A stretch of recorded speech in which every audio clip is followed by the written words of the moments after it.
জীবনের গল্প, জীবনের জলছবি।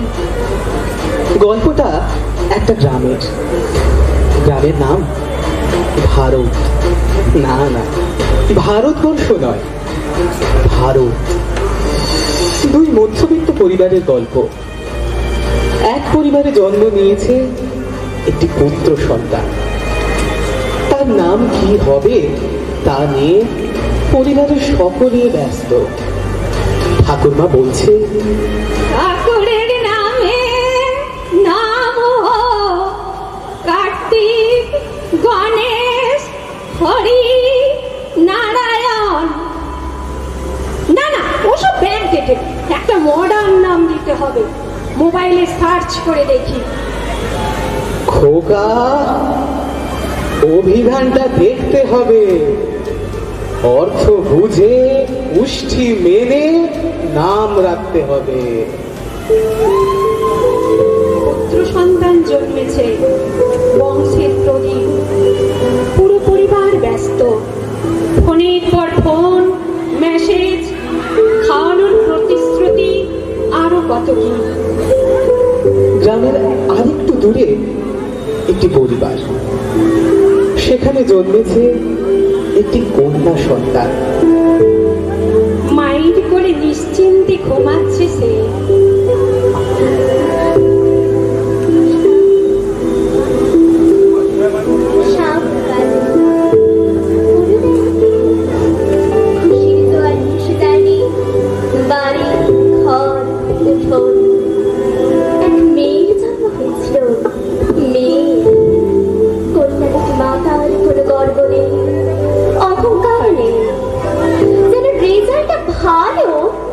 ততটা বড় মুখ করে বলার মতো নয়। শাঁখ বাজেনি, উলু দেয়নি কেউ, আহ্লাদে আটখানাও হয়ে পড়েনি কোনো নিকটজন। এক মেয়ের জন্ম হয়েছিল। মেয়ে মানে দুশ্চিন্তার বোঝা, বাবার কপালে ভাঁজ, মায়ের চোখে সদা সর্বদা আতঙ্ক, পড়শির কুনজর, বন্ধু বান্ধবের মাঝখানে নানা দোলাচল। মেয়ে মানে খরচ, কেবল খরচ, আয় নেই। তাই যখন এক মেয়ের জন্ম হলো, হইচই হলো না একটু। মেয়েদের অন্নপ্রাশন হয় না, হতে নেই, ওটা ছেলেদের হয়। ছেলেরা মামার কোলে বসে পঞ্চব্যঞ্জন সামনে রেখে শুরু করে পৃথিবীর প্রাচীনতম যজ্ঞ, আহার। মেয়েরা তো উচ্ছিষ্টে বাঁচে, স্বামীর উচ্ছিষ্টে, পুত্র কন্যার উচ্ছিষ্টে। সবার খাওয়া শেষ হলে মেয়েরা খেতে বসে। একা একা নিজেকেই পেরে নিতে হয়।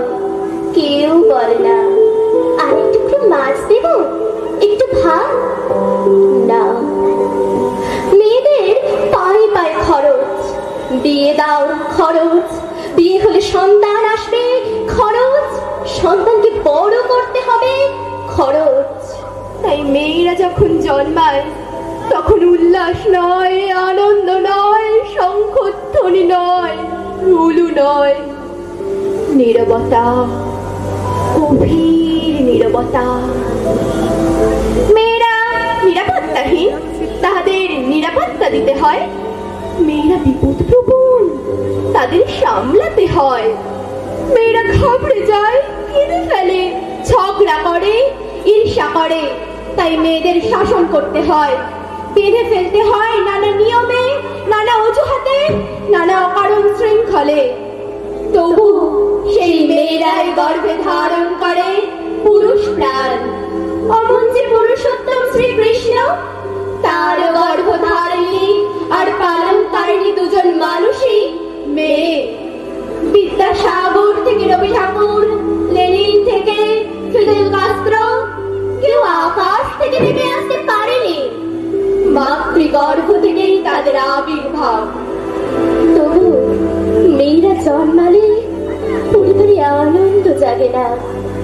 বাবার কপালে ভাঁজ বাড়তে থাকে, মায়ের বুক কাঁপতে থাকে। মেয়ে যখন জন্মায়, শাঁখ বাজে না,